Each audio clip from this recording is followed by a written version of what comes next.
যে সুখদেব গোস্বামী পাদ এই শ্রীমদ্ ভাগবত মহাপুরাণ আলোচনা করে গিয়েছেন, এই সুখদেব আপনার আমার মতো সাধারণ মানুষ নন।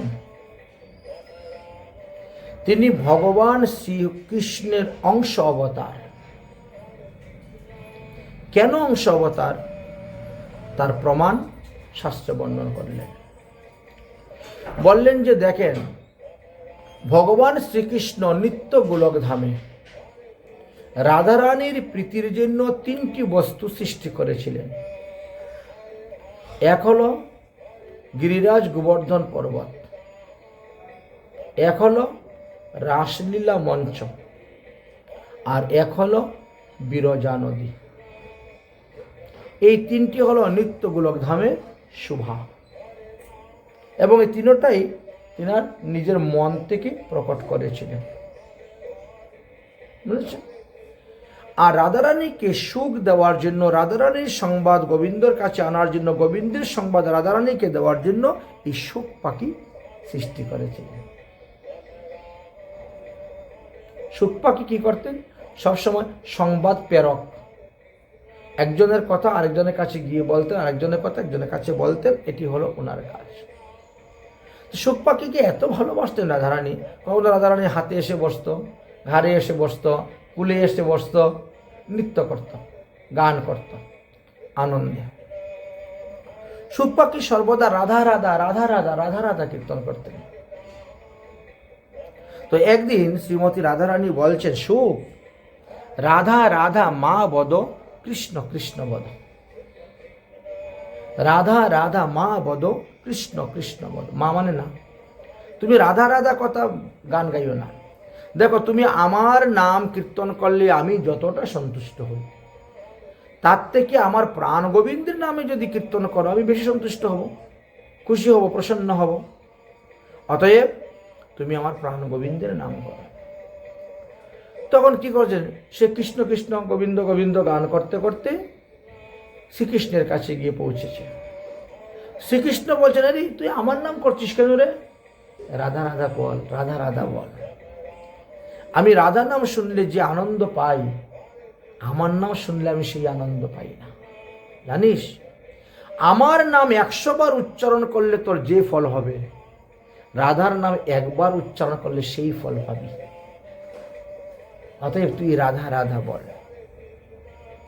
তো রাধারানী বলছেন কৃষ্ণ নাম বল, আর কৃষ্ণ বলছেন রাধা নাম বল। আচ্ছা, সুখ পাখি গিয়ে এইভাবে আলোচনা হচ্ছে, বল। কিছুদিন গত হয়ে গেল। একদিন শ্রী গোবিন্দ বলছেন, হে সুখ, তুমি আমাদের নিত্য গোলকধামের সমস্ত লীলা দর্শন করেছ, দেখেছ। আমাদের কুঞ্জ খেলার থেকে আরম্ভ করে যত লীলা সব দর্শন করেছ। এই লীলা কথা যদি পৃথিবীতে প্রচার করা যায়, আর পৃথিবীর লোক যদি আমাদের এই লীলা কথা শ্রবণ করে, আমাদের প্রতি তাদের শ্রদ্ধা আসে, রুচি আসে, ভক্তি আসে, নিষ্ঠা আসে এবং ভজন করে, তারা এমনি পার হয়ে যাবে। দেখো, এরা তো সব আমারই পুত্র, আমি তো পরমাত্মা। আমার পরমাত্মার যে চিৎ শক্তি, তার থেকে এই জীবের উৎপত্তি হয়েছে। জীব পৃথিবীতে যাওয়ার পরে মায়ার কবলে কবলিত হয়ে সে আমাকে ভুলে গেছে, যার কারণে সে 84 লক্ষ যোনি ভ্রমণ করতেছে, আমার কাছে আর ফিরে আসতে পারছে না। তুমি গিয়ে আমার ভজনের কথা তাদের শিক্ষা দাও, তাহলে তারা ভজন করে আবার আমার কাছে চলে আসবে। জানো সুখ, একটা মানুষ আমাকে পাওয়ার জন্য যতটা ভজন করে, আমি তার থেকে বেশি ভজন করি তাকে ভক্তরূপে পাওয়ার জন্য। ভক্ত ভগবানের এতটাই প্রিয়। ভক্ত মোর মাতা পিতা বন্ধু পুত্র ভাই। ভক্ত হইতে শ্রেষ্ঠ দ্বিতীয় আমার আর কেউ নেই। রাধারানী আমার অতটা প্রিয় নয়, লক্ষ্মী আমার অতটা প্রিয় নয়, মহাদেব আমার অতটা প্রিয় নয়, ব্রহ্মা আমার অতটা প্রিয় নয়, ভক্ত আমার যতটা প্রিয়। এই জন্য একটা জীবকে ভক্তরূপে পাওয়ার জন্য আমি তপস্যা করি, বুঝেছেন? অতএব তুমি পৃথিবীতে যাও, একবার পৃথিবীতে গিয়ে আমার লীলা কথা তুমি প্রচার করো। এখন পৃথিবীতে লীলা কথা প্রচার করতে হলে পৃথিবীর অনুরূপ দেহ নিয়ে আসতে হইবে। এই পৃথিবীর যে অনুরূপ দেহ, মানে এখানে বাসের যে অনুকূল পরিবেশ দেহ, সেই দেহ নিয়ে আসতে হবে। বৈকুণ্ঠের দেহ নিয়ে এসে পৃথিবীতে বাস করা যায় না, গোলকের দেহ নিয়ে এসে পৃথিবীতে বাস করা যাবে না, ব্রহ্মলোকের এসে বাস করা। এই জন্য সবাইকে এই পৃথিবীতে এসে অবতীর্ণ হতে হয়, ভগবানকে অবতীর্ণ হতে হয়। কেন? মনুষ্য আকারে না, এখানকার যে পরিবেশ, যে পরিস্থিতি, সেই অনুরূপ নিয়ে আমাকে আসতে হবে। এখন তুতা পাখি তো হলো টিয়া পাখি, টিয়া পাখি রূপে আসবে, তাহলে টিয়া পাখির ডিমই হতে হবে। আমাদের যত প্রকার সৃষ্টিকার্য হয় চারভাবে বিভক্ত: অন্ডুজ, শ্বেতজ, উদ্ভিজ্জ, জরায়ুজ। তার বাইরে কেউ নেই, চারটার মধ্যে একটা, যে কোনো একটাতে হবে। এখন অন্ডুজ, টিয়া পাখি অন্ডুজ, এই জন্য তিনি আরেকটা টিয়া পাখির ডিম রূপে প্রকট হলেন। কিন্তু ডিমটা কোথায় পারল? এমন একটি জায়গায় পারল যেটা অমরনাথের গুফা নামে আমরা এখন জানি। সেখানে প্রচণ্ড ঠান্ডা। যে বৈশাখ জ্যৈষ্ঠ মাসে আমরা 55 ডিগ্রি 50 ডিগ্রি গরম থাকতে পারি না, তখনও সেখানে ঠান্ডা, 3-4টা কম্বল গায়ে দিয়ে থাকতে হয় তখনও। তাহলে অন্য সময় কি অবস্থা হয় বুঝতে পারছেন? এত ঠান্ডা যে ওই টিয়া পাখিটা ডিম পাড়ার পরে যে ডিমকে দিবে, বাচ্চা ফুটাবে, সেই সময় আর সুযোগও নেই ঠান্ডায়। এই জন্য তিনি সেখান থেকে পলায়ন করেছেন। কিন্তু গোবিন্দ চিন্তা করে দেখলেন, ডিম যদি ওভাবে বিগলিত অবস্থায় পড়ে থাকে, নষ্ট হয়ে যাবে, আমার সুখ পাখি তো প্রকট হবে না, সুখ পাখি তো বেরোবেন না। অতএব সুখ পাখিকে প্রকট করার জন্য আমাকে একটা লীলা করতে হবে। আর ভগবান তো লীলা করার জন্য আসলেন না, পাঠাইলেন দেবর্ষী নারদকে। নারদ মুনি যেন তেন প্রকারেণ আমার ওই অমরনাথের গুফার ভিতরে যে তুতা পাখিটা আছে, ডিমের ভিতরে, তাকে সেখান থেকে বাচ্চা ফুটিয়ে পুড়িয়ে তাকে ব্যবস্থা করো।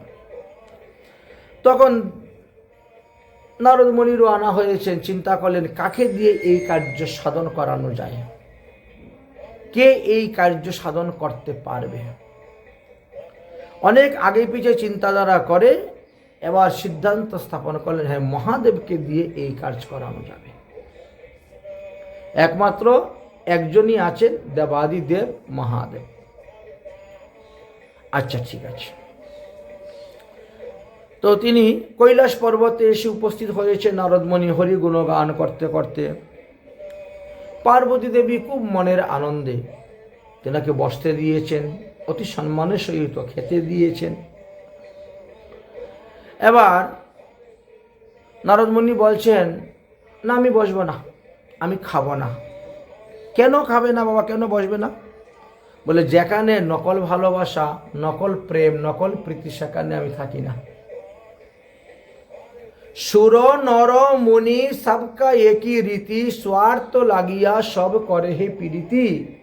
অতএব যেখানে সাত্বিক ভালোবাসা নেই, সেখানে আমি থাকি না এবং খাইও না। পার্বতী বলছেন, আরে আমাদের এখানে কোনো কপট ভালোবাসা নেই, মহাদেব আর আমার মধ্যে যে ভালোবাসা একেবারে সাত্বিক ভালোবাসা, এখানে কোনো কপটতা নেই। বলে, কেমন করে বুঝবো? মহাদেব কখন কোথায় যায়, কি করে, সব এসে আমাকে এসে বলে দেন, কপটতা নেই। এমনকি তিনি গুরুমন্ত্র যে পেয়েছিলেন সেটাও তিনি আমাকে বলেছেন, আমি কিন্তু দীক্ষিত হয়েছি, আমি কিন্তু গুরুমন্ত্র পেয়েছি, বুঝেছেন? আমি দীক্ষা নিয়েছি, গুরুমন্ত্র পেয়েছি, এই জন্য আমি গুরুমন্ত্র জপ করি,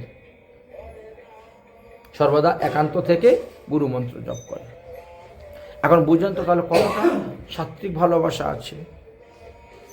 মহাদেব তখন, এই নারদমণি তখন বলছেন, আচ্ছা এতটাই যদি তোমাদের মধ্যে সাত্বিক ভালোবাসা, তাহলে তুমি আমাকে বলো তো, বলে বাবা সারাদিন তোমাকে ঘরে রেখে কোথায় যায়?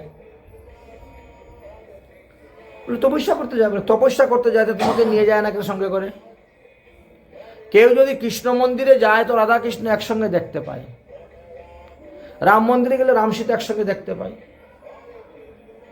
বিষ্ণু মন্দিরে গেলে লক্ষ্মীনারায়ণ একসঙ্গে দেখতে পায়, কিন্তু মহাদেব মন্দিরে গেলে তো ওখানে ভোলে বাবা একা,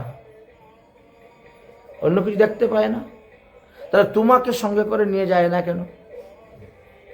তার কারণটা কি আমাকে বলো। পার্বতী বলে, তা তো আমি জানি না, তুমি আমাকে জিজ্ঞেস করবে। আমি জিজ্ঞেস করি নাই, ভজন করতে যাচ্ছে যাক, ভজন করতে আমি বাধা দিব কেন? আচ্ছা ঠিক আছে, ভজন করতে যাচ্ছে যাক। আচ্ছা, মহাদেবের গলার মধ্যে একটা সর্প থাকে কেন সবসময়? বলে ওটা তো আমি জানি না। তাহলে মহাদেবের গলার মধ্যে মুন্ডমালা কিসের, কার মালা? অনেকটা মানুষের মাথার মতো দেখা যায় মুন্ডমালা, অস্থিমালা, এটা কার? তাও আমি জানি না।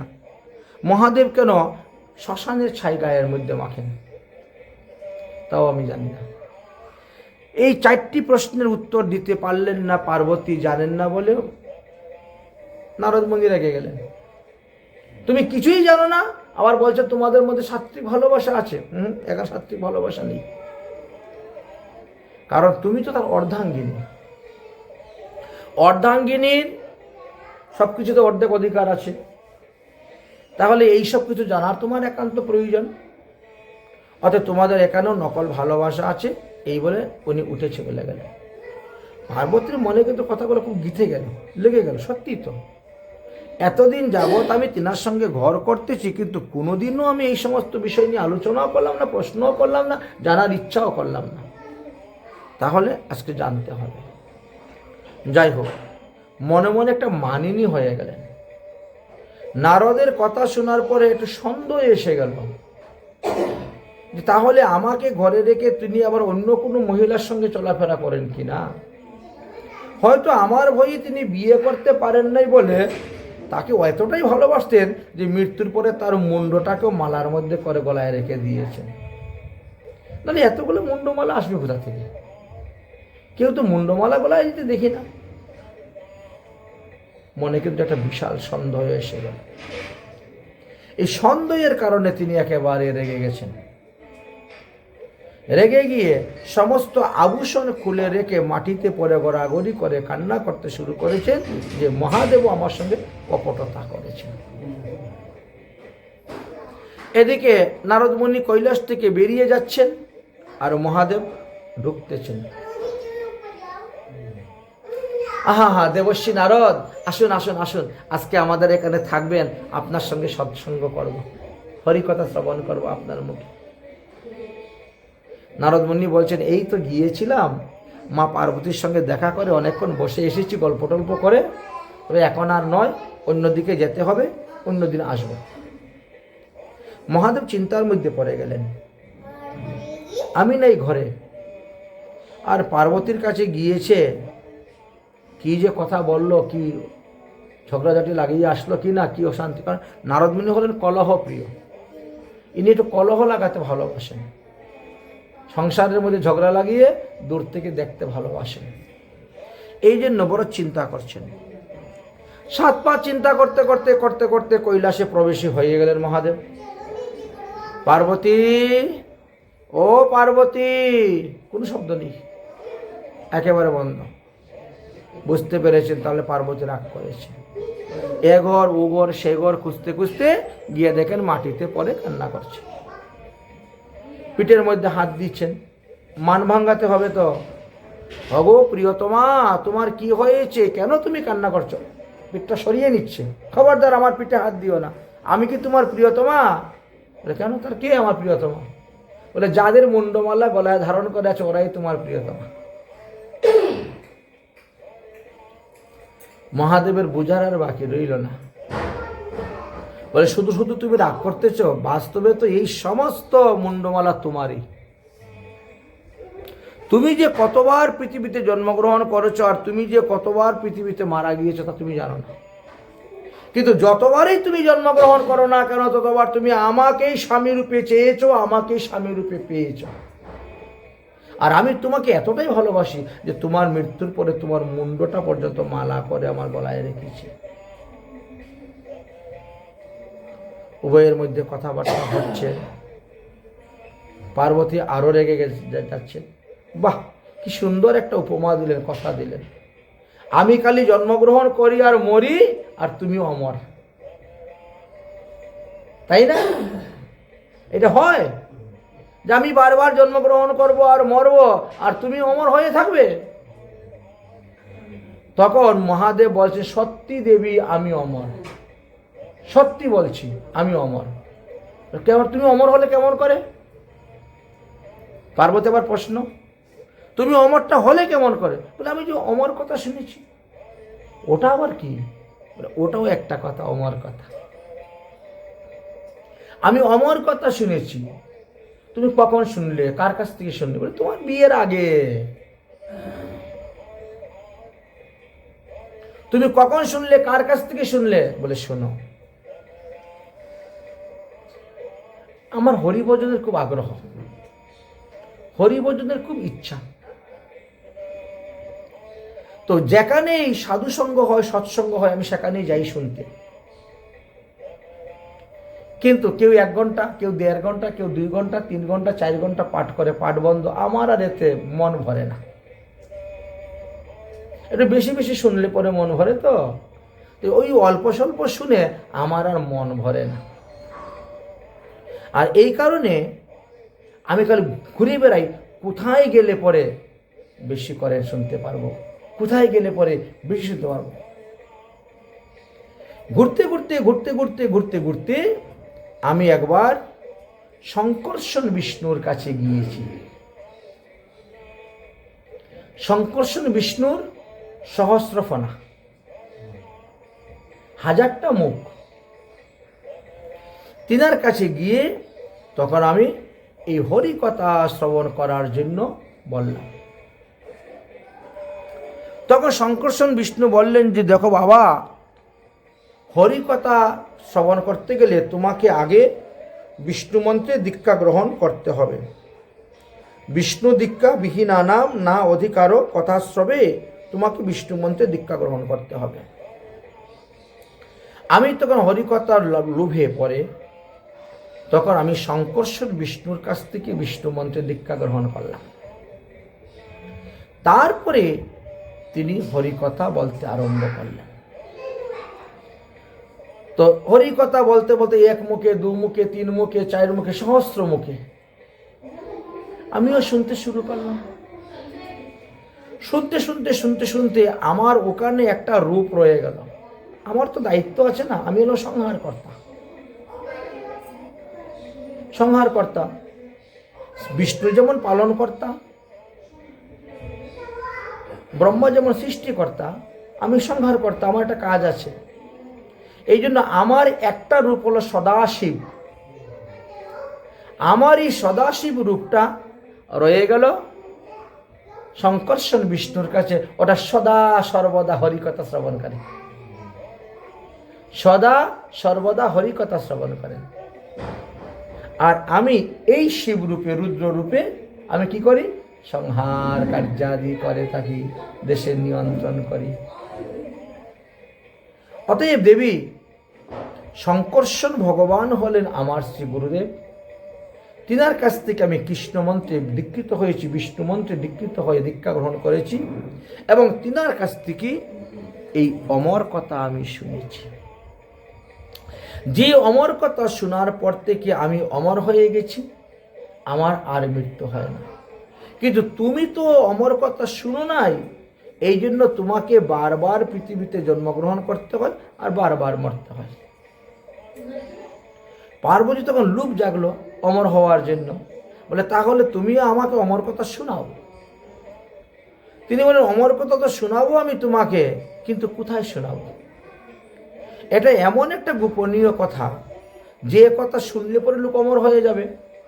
এখন এইটা তো শোনার অধিকার যার তার নেই। শ্রীমদ্ ভগবত গীতা, ভাগবত মহাপুরাণে দেখলাম আমরা গতকালকে আলোচনায়, যে দেবতাদের পর্যন্ত অধিকার নেই ভাগবত কথা শোনার। পরীক্ষিতের সভাতে যখন দেবতারা এসেছিলেন ভাগবত শুনতে, বলছে না না, তোমাদেরকে ভাগবত দেওয়া যাবে না, অভক্ত। অভক্তশ্চ ন দদাও কথামৃতম, যারা অভক্ত তাদেরকে হরিকথা দান করতে নেই। দেবতারা নিরাশ হয়ে চলে গিয়েছিলেন স্বর্গে, তারা হরিকথা শোনার সুযোগ পেলেন না, আর অভক্তদেরকে হরিকথা শোনাইতে নেই। যার কারণে দেবতারা চলে গেলেন অমৃতের কলস ফেরত নিয়ে। এখানেও ঠিক তেমনি ভাবে মহাদেব পার্বতীকে বলছেন যে পার্বতী, এই কথাটা অমর কথা, এই কথাটা যে শ্রবণ করবে সে অমর হয়ে যাবে, এই জন্য যেখানে সেখানে বলা যাবে না। আর একবার যদি কথা বলা শুরু করে দেই 7 দিন, 7 দিনের মধ্যে কথা বন্ধ হইবে না। এখন যদি কেউ 7 দিনের মধ্যে চলে আসে, সমস্যা হয়ে যাবে। 7 দিন এক আসনে বসে চক্ষু বন্ধ করে আমি তোমাকে অমর কথা বলবো, তোমাকেও এক আসনে বসে শুনতে হবে। পার্বতী বলে ঠিক আছে, তাই হবে, তাই করব। কিন্তু সেই রকম অনুকূল পরিবেশ কোথায় আছে পৃথিবীর, যেখানে তুমি আর আমি ছাড়া তৃতীয় কোনো প্রাণী নাই? চলো তাহলে ঘুরে বেড়াই, দেখি এমন কোনো গুফা পাওয়া যায় কিনা, নির্জন স্থান। এই জন্য ঘুরতে ওই অমরনাথের গুফা যাকে আমরা বলি, সেই স্থানে গিয়েছিলেন, সেই অমরনাথের গুফা। সমস্ত গুফা তদন্ত করে দেখা গেল একটা বিগলিত অবস্থায় ডিম পড়ে আছে, আর কিছু ওখানে নেই। তো বিগলিত অবস্থায় ডিম যদি বহুদিন যাওয়ার পরে থাকে, অর্থাৎ কোনো প্রাণী নাই, তো সে নষ্ট হয়ে গিয়েছে, নষ্ট। এখানে কোনো প্রাণী নাই, অতএব এখানে বসে হরিকথা বলা যায়। মহাদেব হরিকথা বলতে বসেছেন, কিন্তু আগেই সতর্ক করে দিয়েছেন, দেখো তোমার তো 7 দিন 7 রাত হরিকথা শোনার কোনো অভ্যাসই নেই, জীবনে প্রথম শুনতেছ। হরিকথা শুনতে শুনতে তুমি যদি কখনো ঘুমিয়ে পড়ো, আমি তো বুঝতে পারবো না, আমি তো চোখ মুখ বন্ধ করে বলবো, চোখ বন্ধ করে আমি হরিকথা বলতে থাকবো। তুমি যদি ঘুমিয়ে পড়ো আর যদি কেউ এসে ঢুকে যায় শুনে ফেলে, তাহলে তো আমাদের বিদ্যাটা চুরি হয়ে যাবে, এটা অতি গোপনীয় বিদ্যা। না না, আমি ঘুমাবো না। তুমি ঘুমালে কে ঘুমালে না আমি বুঝবো কেমন করে? এই জন্য তোমাকে কথার মধ্যে মধ্যে হুম হুম হুম এরকম করতে হবে মধ্যে মধ্যে। ঠিক আছে, তাহলে আমি তাই করবো। কোনো একটা কিছু বললেই ঠিক আছে। শুরু হলো ভাগবত কথা। আমরা যেমন গতকালকে প্রথম মাহাত্ম্য কথা বলেছি, মহাদেব ও পার্বতীকে প্রথমেই অমর কথার মাহাত্ম্য কথা শোনালেন। মাহাত্ম্য কথা শোনার সঙ্গে সঙ্গে ডিম শক্ত হয়ে গেল, মজবুত হয়ে গেল, এবং ডিম ফুটে বাচ্চা বেরিয়ে গেল। সুখ পাখি রূপী তিনি বেরোলেন। ভাগবতের প্রথম স্কন্ধের প্রথম অধ্যায়ের 1 নম্বর শ্লোক থেকে শোনা শুরু হয়েছে। ভাগবতের মধ্যে 25টি ছন্দ আছে। এক একটা শ্লোক এক এক ছন্দে, এক এক তালে, এক এক লয়ে এই মহাদেব কীর্তন করে যাচ্ছেন। তিনিও মনের আনন্দে সেইগুলো শুনে যাচ্ছেন। শুনতে একাদশ স্কন্ধে গিয়ে পৌঁছে গেছেন। দশম স্কন্ধ শেষ, একাদশ স্কন্ধে গিয়ে পৌঁছে গেছে শুনতে। এবার 24 গুরুর তত্ত্ব ভগবান শ্রীকৃষ্ণ উদ্ধবকে ভাগবত কথা উপদেশ দিচ্ছেন, সেই পর্যন্ত গিয়ে পৌঁছে গেছেন। তখনই লীলা কথা শুনতে পার্বতীর মনটা লীলার মধ্যেই ডুবে গিয়েছে, তন্ময় হয়ে গেছে। একটা তন্ডা ভাব চলে এসেছে, বাহ্যজ্ঞান আর নেই তিনার। মহাদেব বলছেন, ভগবান শ্রীকৃষ্ণ উদ্ধবকে বললেন, হে উদ্ধব, এখন আমি তোমাকে যুগধর্ম সম্পর্কে বলবো। পার্বতী হু করে না। একই পার্বতী, তুমি কি শুনতে পাচ্ছ? আর কোনো খবর নেই। সুখ পাখি মনে মনে চিন্তা করলেন, এখন তো পার্বতীর মতো কণ্ঠ করে নকল করে আমাকে বলতে হবে, যদি আমি না বলি তাহলে কথা বন্ধ হয়ে যাবে, আর কথা যদি বন্ধ হয়ে যায় তাহলে আমার সম্পূর্ণ অমর কথা শোনা হলো না। সম্পূর্ণ অমর কথা শোনার লোভে তখন ওই তুতা পাখি কি করলেন, পার্বতীর কণ্ঠর মতন নকল স্বরে তিনি বলতে শুরু করেছেন। মহাদেব তখন নিশ্চিন্ত মনে অমর কথা বলে যাচ্ছেন। বলতে বলতে দ্বাদশ স্কন্ধ পূর্ণ হয়ে গেল। যখন ভাগবত আমরা বিশ্রাম দিই তখন কি করি, জোরে একটা ধ্বনি দিয়ে ভাগবতে বলি, বলো শ্রীমদ্ ভাগবত মহাপুরাণ কি।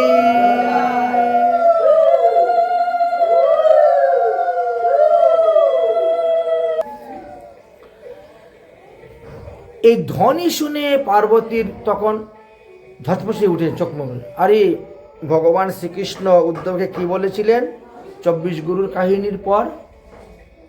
বলে কেন? আমি তো তারপরের কথা শুনতেই পাই নাই, তন্ডা এসে গেছিল, শুনতে পাও নাই? তাহলে তোমার মতো হু করে কে উত্তর দিল? দেখো তো কেউ আছে কিনা কাছে আশেপাশে। চতুর্দিকে খুঁজছে, কাউকে পাচ্ছেন না। হঠাৎ করে দেখেন মহাদেবের মাথার পিছনে ওই যে ডিমটা ছিল, ওতে টিয়া পাখি তো আনন্দে নৃত্য করতেছে। আরে সুখ, তুমি এখানে? তুমি কখন আসলে? বলে ওই যে সেই ডিমটা ছিল গো, সেই ডিম ফুটে বাচ্চা বেরিয়ে গেছে, সর্বনাশ হয়ে গেছে। দেবী, তোমাকে আগের থেকেই বলেছি যে গোপন কথা এটা যেখানে সেখানে বলা যাবে না। এই যে তুতা পাখিটা আমার কাছ থেকে বিদ্যাটা চুরি করে নিল, এখন সে গিয়ে পৃথিবীতে প্রচার করবে, তার থেকে পরম্পরাটা বেরিয়ে, ভাগবত পরম্পরা। হ্যাঁ, এটা আমার কি লাভ হবে? তো চুরি করে বিদ্যা নেওয়া তো ঠিক নয়। এই তুমি চুরি করে আমার বিদ্যা নিয়েছো, তোমাকে চুরি করার ফল দেখাচ্ছে। ত্রিশূল হাতে নিয়েছেন, মেরে ফেলবেন। সুখ পাখি তখন উঠতে শুরু করেছেন প্রাণ ভয়ে, প্রাণ রক্ষা করার জন্য। সুখ পাখি যেদিকে যাচ্ছেন মহাদেব সেদিকে যাচ্ছেন, তাকে মারবেন। ওইদিকে যেতে যেতে একেবারে বদ্রীনারায়ণের দিকে রওনা হয়ে গেছেন। আর সেই সময় বদ্রীনারায়ণে ছিলেন ব্যাসদেব, আর ব্যাসদেবের স্ত্রীর নাম ছিল বিটিকা দেবী। অন্যান্য পুরাণে মতান্তরে অরুণা দেবী দেওয়া আছে, থাকতেই পারে একজন লোকের 2-3টা নাম থাকতে। তো বিটিকা দেবী বা অরুণা দেবী, তিনিও যজ্ঞশালায় যজ্ঞকুণ্ডে পূর্ণ আহুতি দিয়ে যজ্ঞকুণ্ড থেকে বেরিয়েছেন। আচ্ছা, বেশি সময় যদি কেউ ধুমার মধ্যে থাকে, যজ্ঞে একটা ধুমা আছে, চোখ মুখ জ্বালা হয়, যখন একটা মুক্ত পরিবেশে আসতে তখন করে একটা হাই তুলেছে, অক্লান্ত পরিশ্রমের পর একটা হাই আসে। হাই তুলতে গিয়ে মুখটা বড় করে যে সুখ পাখি তখন ফুস করে মুখে ঢুকে গেছে, ঢুকে পেটে চলে গেছে। মহাদেব তো ত্রিশূল নিয়ে আসছেন, কোথায় গেল সুখ? খুঁজে পাচ্ছেন না। ধ্যানস্থ হয়ে দেখলেন ব্যাসদেবের স্ত্রী বিটিকা দেবীর পেটে চলে গেছে, উদরে চলে গেছে। তখন তিনি বিটিকা দেবীকে বধ করার জন্যই প্রস্তুত। এদিকে ব্যাসদেব সেটা বুঝতে পেরে দৌড়ে এসেছেন। এসে, হে দেবাদিদেব মহাদেব, আপনি কেন আমার চতুর্বর্গ সাধনে সংসার নষ্ট করতে যাচ্ছেন? আমি সন্তান প্রাপ্তির জন্য দীর্ঘদিন যাবৎ যজ্ঞ করতেছি, এখনো সন্তানাদি আমি লাভ করি নাই, আর আপনি আমার স্ত্রীকে হত্যা করতে যাচ্ছেন।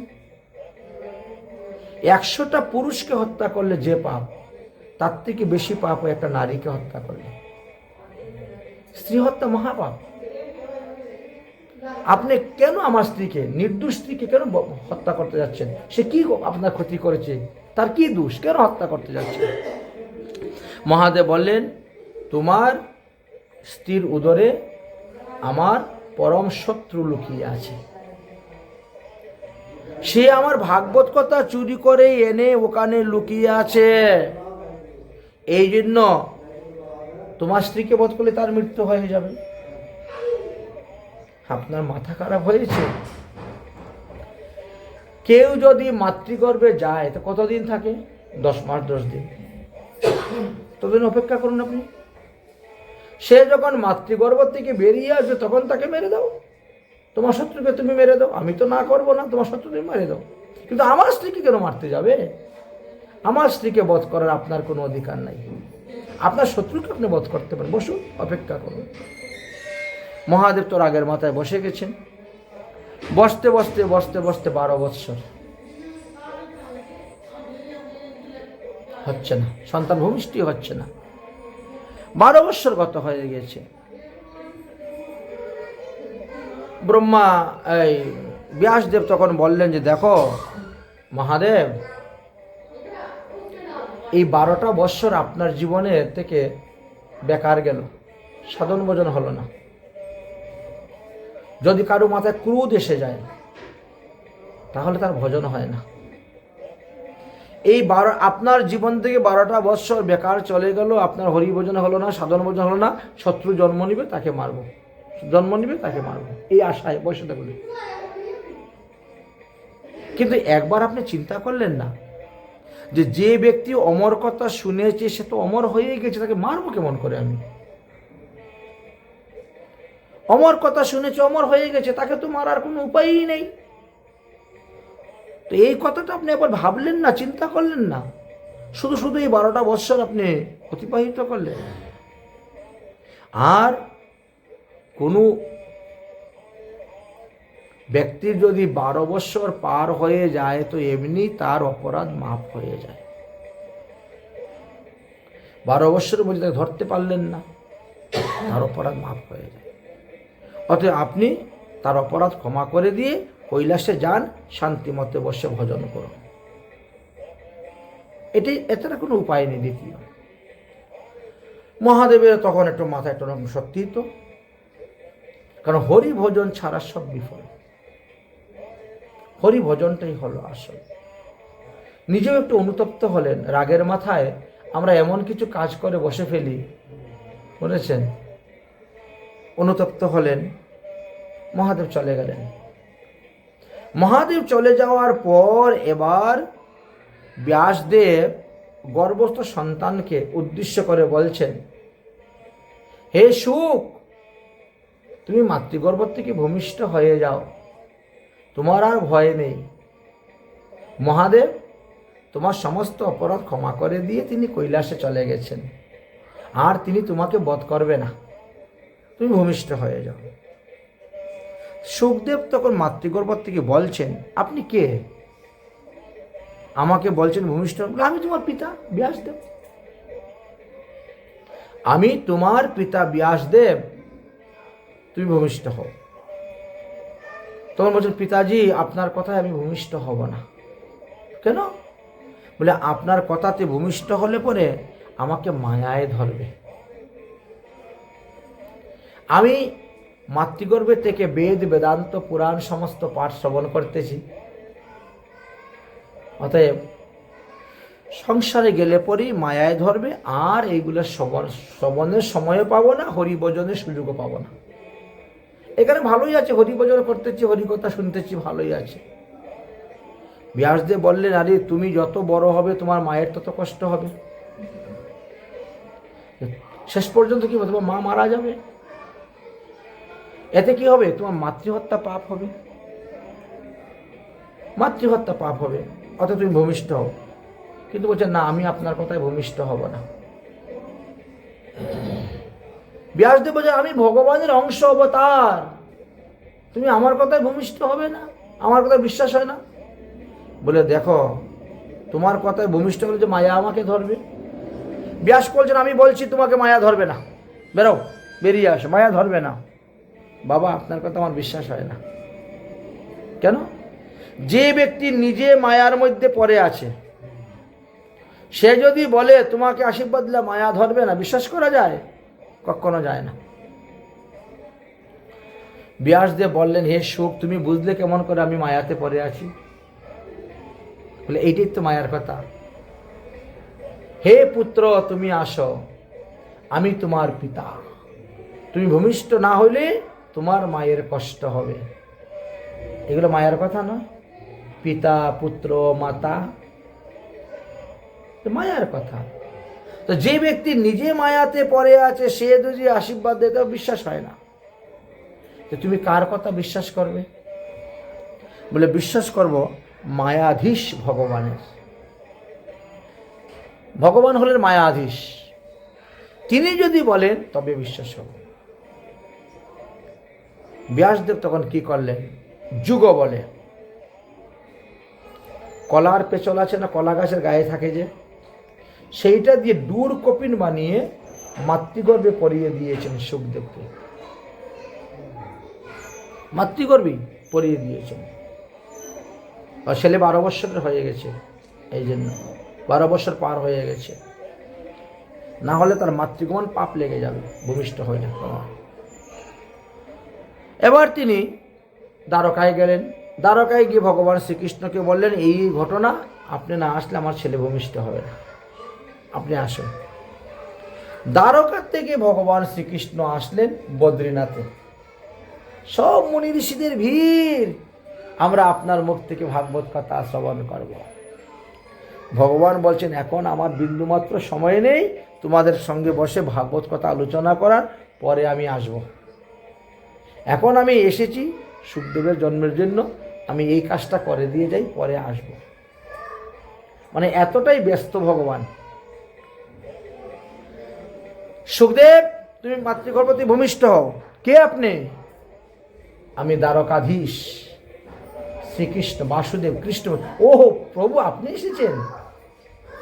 দাঁড়ান দাঁড়ান, এখনই আমি আসছি। এই তো সঙ্গে সঙ্গে তিনি মাতৃগর্ভ থেকে ভূমিষ্ঠ হলেন। বলেন সুখদেব মহারাজ কি,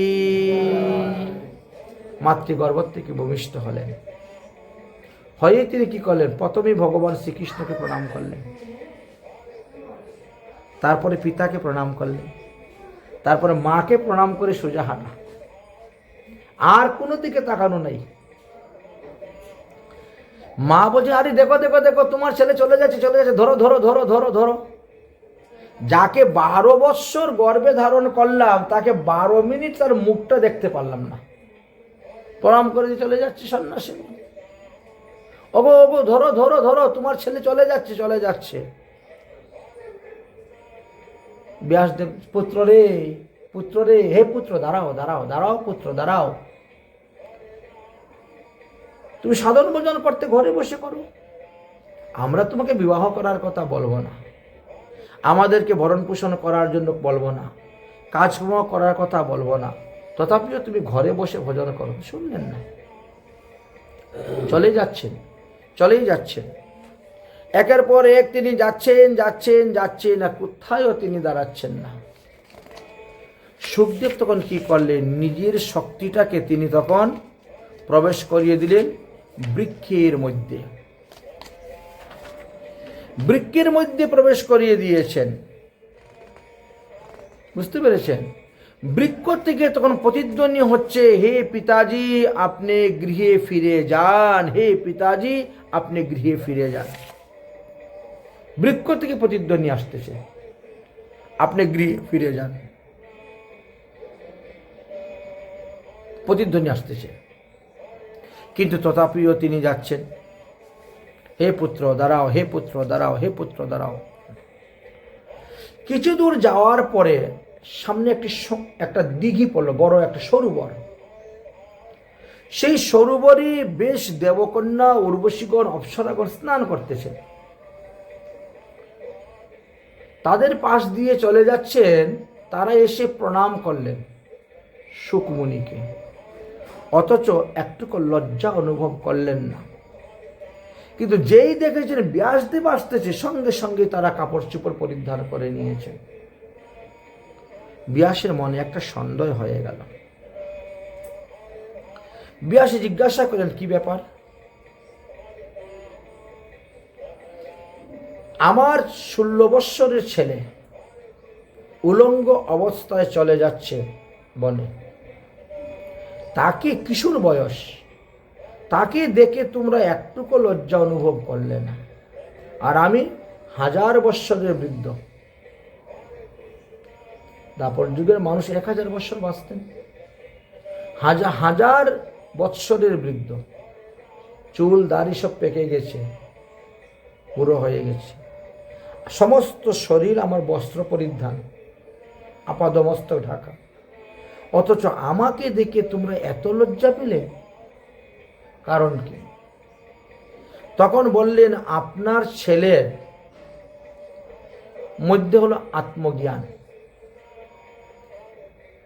আপনার ছেলে সবসময় আত্মাতে রমণ করেন, আত্মজ্ঞান তো আত্মজ্ঞানী, তিনি কখনো কারো শরীর দেখে না, এ পুরুষ না এ নারী, এ বালিকা না অধবা না বিধবা না সধবা, দেখে না, ইনি আত্মা।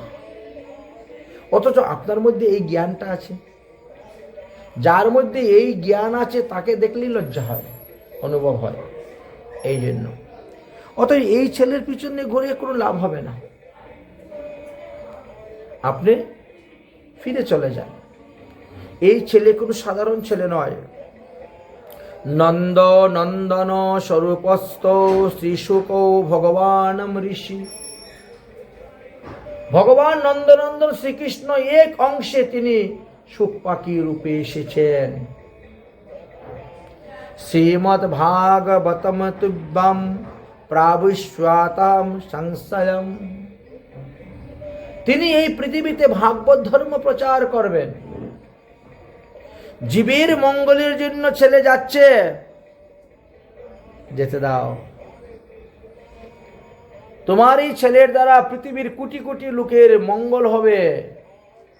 অতএব জীবের মঙ্গলের জন্য নিজেরই ক্ষুদ্র স্বার্থটা ত্যাগ করে নাও। পুত্র পুত্র বলে তার পিছনে না গিয়ে গৃহে যান। এই ছেলের পিছনে দৌড়লে ছেলেকে পাবেন না, আর গৃহে বসে যদি হরি ভজন করেন হরিকে পেয়ে যাবেন। এই হলো সিদ্ধান্ত। এই সমস্ত তত্ত্বকথা গৌতমীয় তন্ত্রশাস্ত্রে আছে, আর কৌশিক সংহিতাতে আছে, বিস্তারিতভাবে এগুলি বর্ণন করা আছে। ফিরে আসলেন, ফিরে এসে ঘরের মধ্যে বসে বসে বড় চিন্তার মধ্যে পড়েছেন। আহারে, এতদিনে যজ্ঞ করে যজ্ঞ ফলস্বরূপ একটা পুত্র পেলাম, কিন্তু সেও আত্মজ্ঞানী, ব্রহ্মানন্দী, আত্মনন্দী হয়ে বনে চলে গেল হরিভজন করার জন্য। আমি জীবের মঙ্গলের জন্য সারাটা জীবন ধরে খালি গ্রন্থ রচনা করেই যাচ্ছি। এই করলে তোমার লাভ, ওই করলে তোমার লাভ, ওই করলে তোমার মঙ্গল, এই করো সেই করো।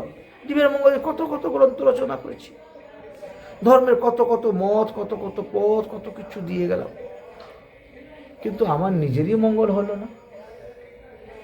আমার নিজের সংসারে সুখ নেই, নিজের সংসারে শান্তি নেই, আর আমি জীবের সংসারে সুখের জন্য, শান্তির জন্য এত গ্রন্থ রচনা করলাম, সারাটা জীবন পর উপকারের জন্য দিয়ে দিলাম,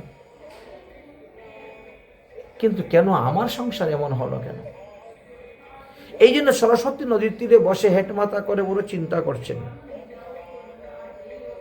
ছেলে চলে গেছে বনে, মনটা খুবই খারাপ হয়ে গেছে, সব দিক থেকে চিন্তা করছেন, কেন আমার এরকম হলো, কেন আমার এরকম হলো। এটা সংসারী মানুষের স্বভাব। সংসারী মানুষ তো বিষয়ী, ওই বিষয়ী মানুষের যদি একটু এদিক সেদিক হয়ে যায় মনটা খারাপ হয়ে যায়। বুঝেছেন? বলছেন যে পান থেকে চুন খসে পড়ে গেল, মনটা এই চুনটা পড়ে গেল রে, ইস, আচ্ছা চুন একটু কয় পয়সায় দাম বা বলেন, কিন্তু তারপরেও মনটা খারাপ হয়ে যাবে, চুনটা পড়ে গেল, বিশাল ব্যাপার। হয়তো এটা 1 পয়সা দামও নয়, একটু চুন পড়ে গেছে কিন্তু মন খারাপ হয়ে গেল, এতটাই। এটি সংসারী মানুষের একটা ধর্ম। এই জন্য দেবশ্রী কি বলে, ব্যাসদেবের মনটা খারাপ, খারাপ মন নিয়ে তিনি বসে আছেন।